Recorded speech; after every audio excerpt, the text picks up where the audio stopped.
नमस्कार, मैं हूं आपके साथ में मनदीप और आज आपको बताएंगे खबरों के सिक्सर में वायरल गर्ल मोनालिसा को फिल्म के लिए लाखों की फीस मिल रही है और मोनालिसा ने क्या कुछ बताया ये आगे आपको विस्तार से बताएंगे। इसके अलावा महाकुंभ में डिजिटल झांकी के दर्शन, ये भी खबर आपको विस्तार से दिखाएंगे।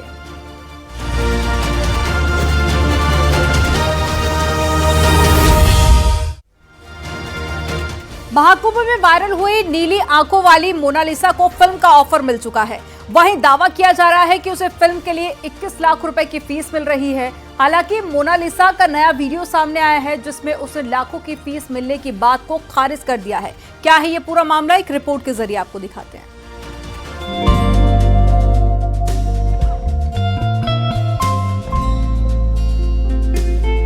नीली आंखों वाली वायरल गर्ल मोनालिसा के बारे में सोशल मीडिया में काफी हलचल है।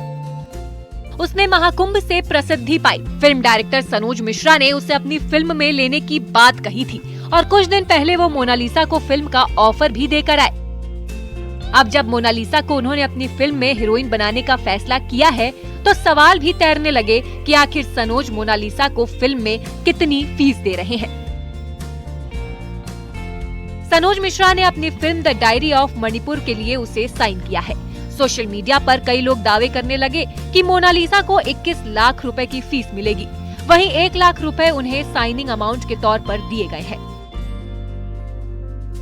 लेकिन अब मोनालिसा खुद सामने आई है, जहां उन्होंने लाखों की फीस मिलने के दावे को गलत बताया है। अभी मैं एक्टिंग सीखने के लिए जा रही हूँ, फिर फिल्मों में काम करूँगी। और किसी ने झूठ बोला है कि मोनालिसा, सोशल मीडिया वालों ने झूठ बोला है कि मोनालिसा को लाखों रुपए मिले हैं, किसी ने कार दी है। सारी झूठ बातें हैं। सनोज मिश्रा जी खुद मुंबई से आए हैं और उन्होंने मुझे फिल्मों में काम करने के लिए साइन के लिए बोला है।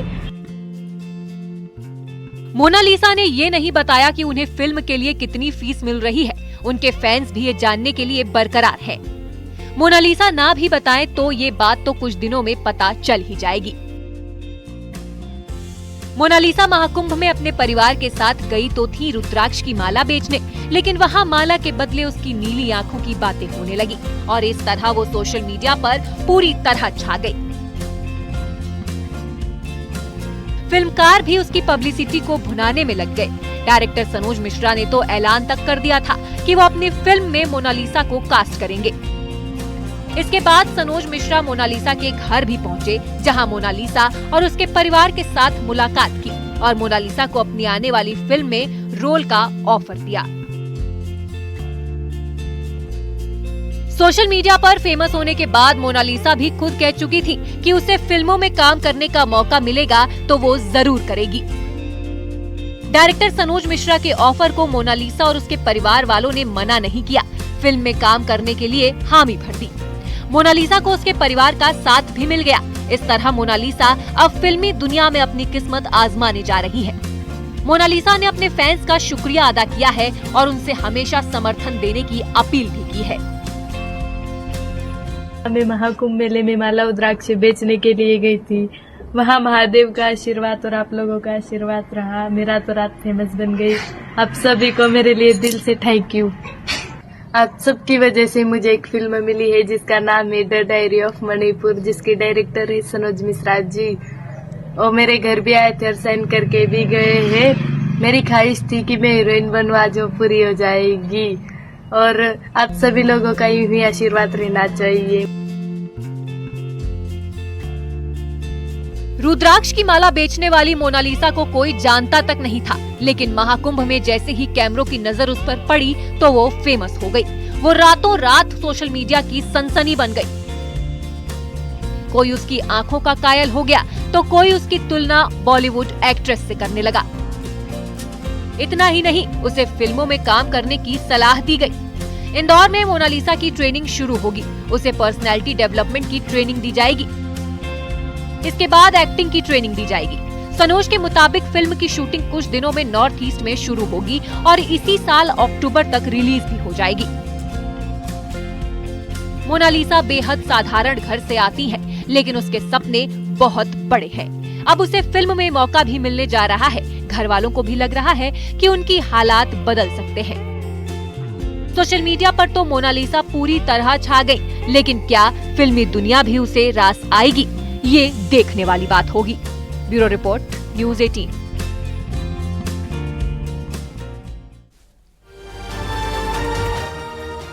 और लखीमपुर खीरी में बाघ की दादागिरी देखने को मिल रही है। यहाँ 2 किसान अपने खेतों की तरफ जा रहे थे, लेकिन बाघ ने रास्ता रोक लिया, जिसके बाद में किसानों को वहां से भागने पर मजबूर कर दिया। आपको रिपोर्ट दिखाते हैं।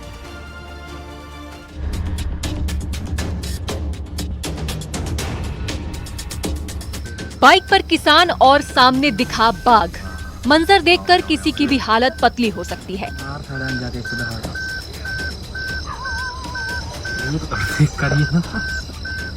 ऐसा ही किसानों के साथ भी हुआ।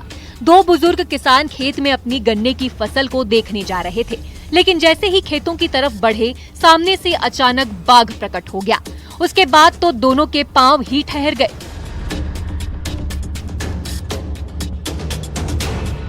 बाघ ने भी दोनों को देख लिया था और उनकी तरफ धीरे धीरे बढ़ने लगा। ऐसा लगा कि वो किसानों पर हमला कर देगा। वो दोनों ये भी सोच रहे थे कि क्या पता बाघ गन्ने के खेत की तरफ चला जाए, लेकिन ऐसा नहीं हुआ।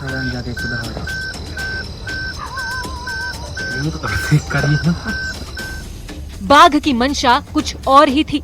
बाघ कुछ कदम चलकर पहले रुका और फिर से दोनों की तरफ देखने लगा। ये देखकर किसान भी घबरा गए। बाइक को स्टार्ट किया और वहां से भागने में ही अपनी भलाई समझी। बाघ अब बीच रास्ते पर आ गया, जैसे वो वहां से किसी को नहीं जाने देगा। इसके बाद वो वहीं पर आराम फरमाने लगा।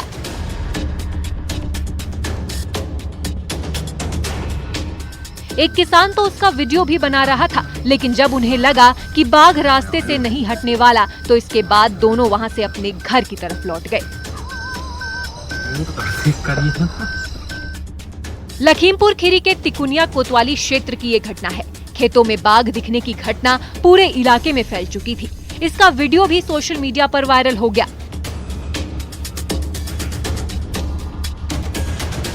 बाघ की मौजूदगी से पूरे इलाके में किसान दहशत में जी रहे हैं। बाघ के रिहायशी इलाके की तरफ आने की भी आशंका जताई जा रही है।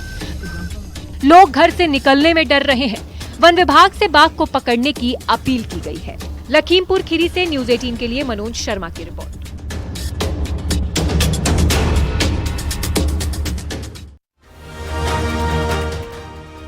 अमेरिका के कैलिफोर्निया में हादसा सामने आया है। यहां पर एक तेल रिफाइनरी में भीषण आग लग गई। आपको रिपोर्ट दिखाते हैं।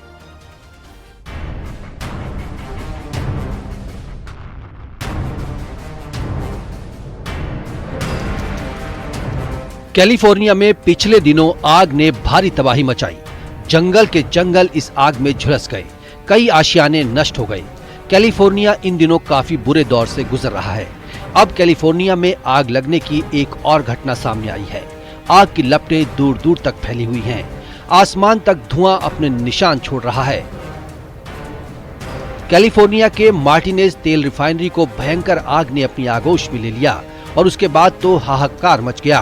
रिफाइनरी में काम करने वाले कर्मचारी मौके से जान बचाने के लिए भागने लगे। इस हादसे में कोई हताहत हुआ है या नहीं, फिलहाल इसका पता नहीं लग पाया है। आग लगने के बाद कर्मचारियों ने पुलिस और रेस्क्यू टीम को सूचना दी। सूचना मिलने के बाद फायर ब्रिगेड की टीम तुरंत मौके पर पहुंची और आग पर काबू पाने की कोशिशें शुरू की गईं। पूरे इलाके में अलर्ट जारी किया गया। बड़ी मशक्कत के बाद आग पर काबू पाया गया। रिफाइनरी में लगी आग से आसपास भी दहशत दिखाई दी। धुआं फैलने से लोगों को सांस लेने में भी दिक्कत हो रही थी। हालांकि आग किस वजह से लगी, इसका पता नहीं चल पाया है। हादसे के कारणों के लिए संबंधित विभाग जांच में जुट गया है, लेकिन आग से रिफाइनरी में भारी नुकसान होने की खबर है। Bureau report, news 18।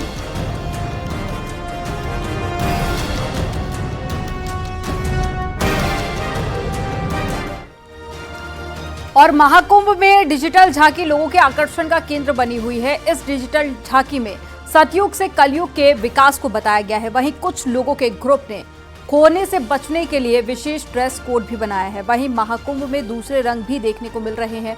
आपको एक रिपोर्ट दिखाते हैं।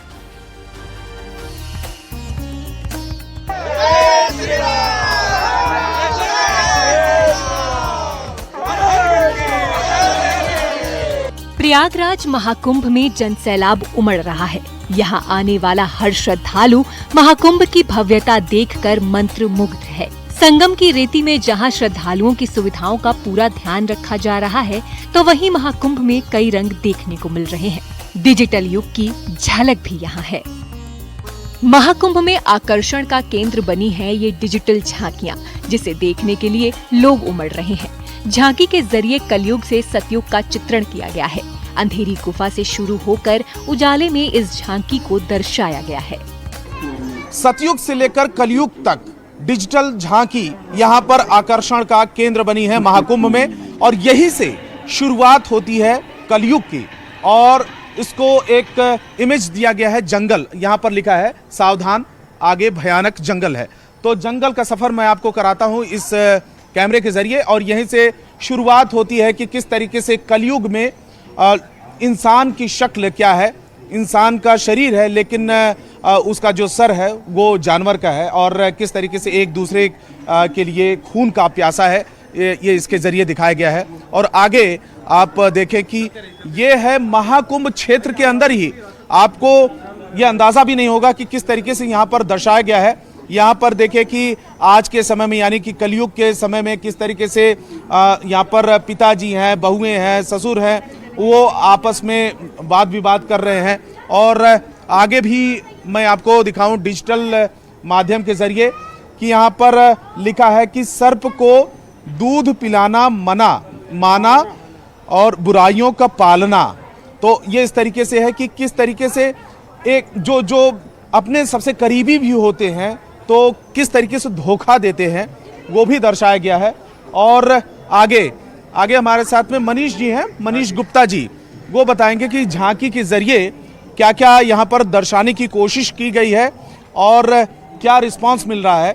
ये क्या है मनीष जी? ये देखिए, दिखाया गया कि भ्रष्ट वातावरण में लोग कैसे समाज में जो है मिलावटखोरी करके सामान बेच रहे हैं। हाँ। और ये कैसे लोगों की दूषित वृत्तियां हो गई हैं जो एक दूसरे को धोखा दे रहे हैं समाज में। तो यहाँ पर देखिए अलग अलग प्रोडक्ट भी है। ये देखिए राय यानी कि सरसों भी है, चीनी भी है, काला चना, और ये सब चीजें, यानी कि एक दुकान में किस तरीके से मिलावट होती है और लोगों के सामने मुनाफा कमाया जाता है लोगों से, वो दर्शाया गया है।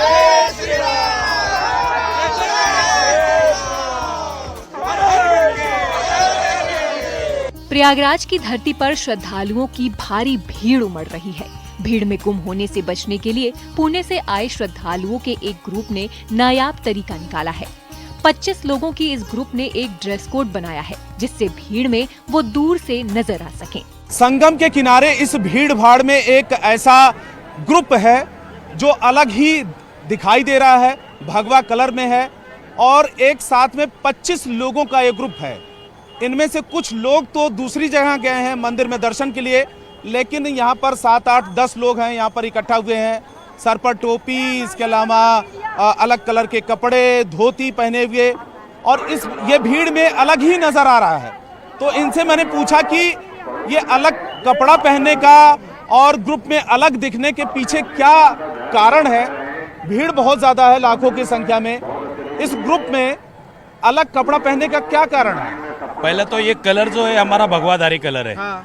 तो भगवाधारी कलर हमने इसलिए चूज किया है कि इस भीड़ भाड़ में हमारा कोई भी आदमी कहीं भी मिस हो या दूर से हो या किधर भी खड़ा रहा हो, ये टोपी टी शर्ट से हमें पता चल जाता है कि हमारा आदमी है, ताकि मिसिंग ना हो। क्या होता है ना, मिसिंग होने के कारण वो तो कहीं और चला जाता है, वो टाइम भी बर्बाद हो जाता है, और दूसरा ये बात है कि उसको वापस ढूंढने के लिए पूरा दिन निकल जाता है। आप कहाँ से हैं? हम ये महाराष्ट्र पुणे से आए, श्री राम ग्रुप। आप कहाँ से सर? पुणे से, सब पुणे से। आप लोग भी पुणे से? सब पुणे है हमारा। अच्छा, तो ये क्या, ये दिमाग में कैसे आया कॉन्सेप्ट? हम हमेशा किधर भी घूमने जाए तो हमारा कोड ड्रेस रहता है हमारा। अच्छा, हाँ, किधर भी गए तो हमारा एक कोड ड्रेस रहता है।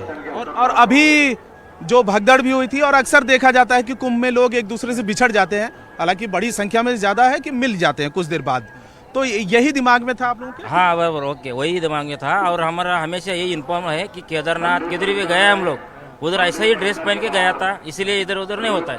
तो भीड़ भाड़ में यही कलर रहता है आप लोगों यही कलर रहता है, एक ही कलर। का?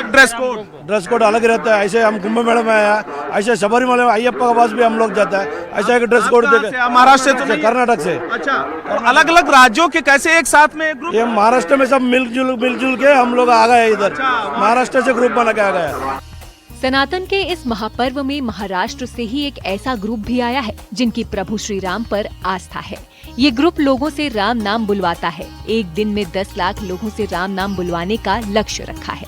राम नाम लो, भाग्य जगाओ, और इस तरीके के स्लोगन यहाँ पर संगम के किनारे 2 लोग हैं, और सिर्फ 2 ही नहीं, मेला क्षेत्र में बहुत सारे ऐसी संख्या है जो इसी तरीके से लोगों से बुलवा रहे हैं।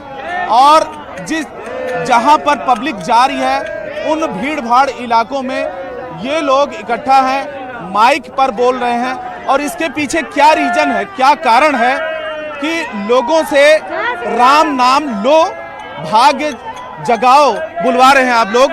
इसके पीछे क्या कारण है?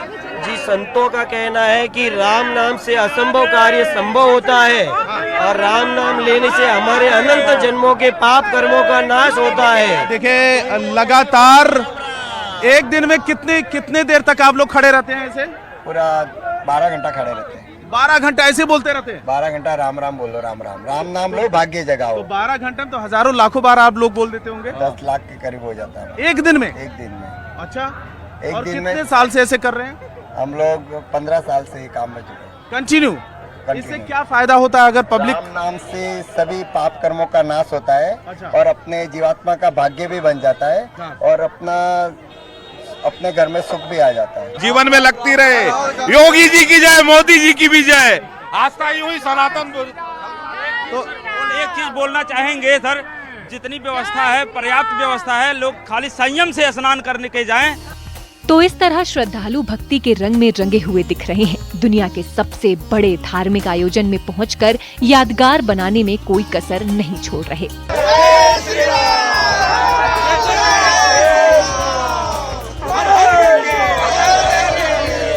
Bureau report, news 18।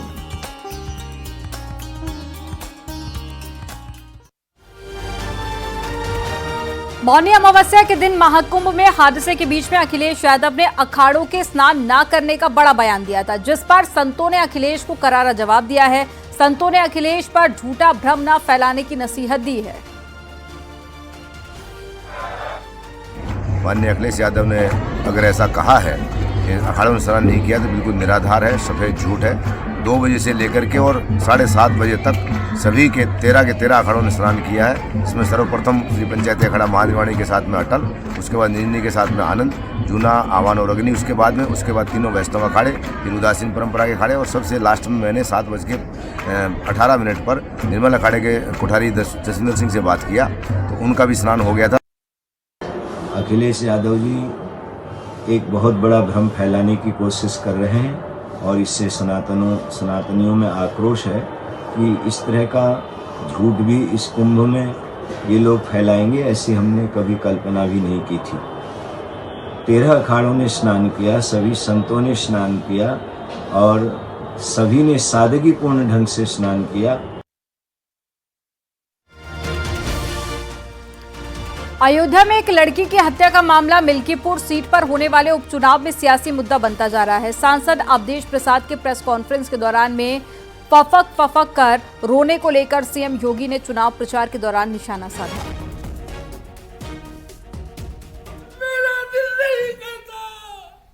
दलित बेटी के साथ इन्होंने मैनपुरी में विधानसभा उपचुनाव के दौरान क्या किया था, इन्हीं का नेता था।